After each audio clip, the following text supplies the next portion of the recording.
Hey y'all, I'm gonna be reviewing episode 94 of Gegege no鬼太郎, and I gotta say, this episode, wow. From the PVs, I was expecting a half-comfy episode mixed in with some interesting plot-related tension, but I did not expect the end of it. And first, let me just start out by discussing the story from a story standpoint. Now, for the most part, this episode is a much-needed relaxer episode because, like how it starts out with Mana's parents going on a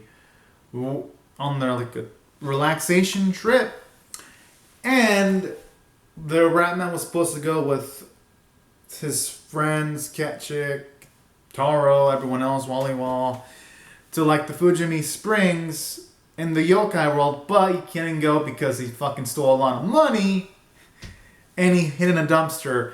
So essentially, Ketchik has a great idea of actually inviting Mana. And I like how this sets up for a lot of hilarious situations. Because during this, you get to see a lot of nice character moments. Like when Kitarou disguised Mana in a Ratman costume so that Mana can accompany them. I like that sequence where Kitarou is telling this yokai of the Fujimi Springs to actually let Mana stay and just make this exception because Mana's a dear friend of Kitarou. And I like that sequence because it expresses character development. Because in the previous episodes, we've had episodes that Kitarou says that Mana is his friend, but this is the first time we actually hear him actually utilize the word dear friend, making it even more tangible. So I like sequences like that, where he openly says it. Because yes, we've all known for a while that they've been near friends, but this episode really hits the point home, and I love that. And then he says it again too when he's carrying Mana after Mana does a great job in helping them resolve the situation. And so there were multiple beautiful sequences of character development for Kitarou. You see his latter side. And at the same time, you see Mana character development too. And I like that, the friendship between Kitarou and Mana, because they have helped each other lift each other up, if you really think about it in the series. Because in this episode, you have Mana for a second doubt herself for a bit, but then she remembers the faith that Kitarou placed in her, and she makes a big leap that she would normally be scared of, but she does it without fear because Kitarou relied on Mana and Mana succeeded. And I love that sequence there because in this episode, you have Norihyoin and his henchmen pretty much cause some trouble because they gather energy from these Fuji volcano and in doing that, they try to also have a plan where Kitarou and company get potentially destroyed, but that isn't Norihyoin's main goal, though. His main goal was just get enough energy to resurrect Blackbeard.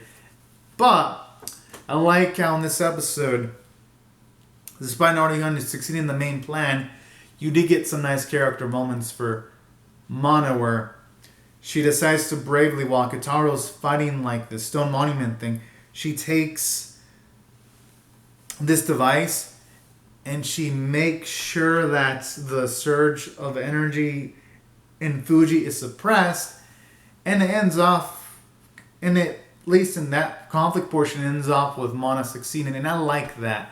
And you even see her injured ankle and Kitarou actually lift and give Mana a ride, and that was a really good sequence, and that's why I felt this episode succeeded well, because the conflict was tense because, for one, there was a chance that Mana wouldn't make the jump, but she did, and it made for a satisfying conclusion, and I liked stuff like that. Shows you the amount of faith that Kitarou has in Mana, and from a story standpoint, it was tense, and it had some nice comedy bits here and there. And then afterwards, I like how this episode ends off with a plot twist of Norihyoin now teaming up with Blackbeard and making this epic alliance. And I was just completely surprised, and I was like, dang. And this doesn't feel out of nowhere too, because we constantly see people we've seen Carmelia gather up blood so that it can assist in the resurrection of Backbeard. So I like that too, how the episodes have like subtly shown Carmelia and the other Western yokais do things here and there. And it makes for a nice sense of plot progression instead of just things showing up out of freaking nowhere just to have a plot twist.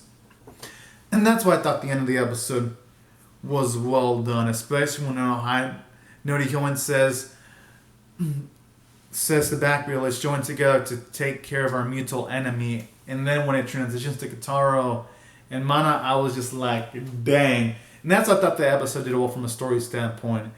Ended off in an epic cliffhanger. Well, I wouldn't say cliffhanger, but it ended off in an epic note. And that's why I thought it succeeded well from the story standpoint. And the animation, I'd say, was like the only slight weakness, but it got the job done, and art was pretty well done. And I love the voice performances. And taking all these factors into consideration, I'm going to rate this episode a 10 out of 10 because of the amounts of character we got for Kitarou and Mana, which I was impressed, and we get to see a Backbeard resurrect, and that in itself is 10 out of 10 worthy. So anyways, y'all, these are my thoughts on the Gegege no Kitarou episode 94. Be sure to comment on your thoughts on how I feel about my video in the comment section below. Rate the video, share it, subscribe, and I'll see you guys later if you come back for more, because I'm definitely pumped up to see what the next one has. Alright, y'all. Anyways, thank you so much for watching. Have a great and safe day. Bye-bye.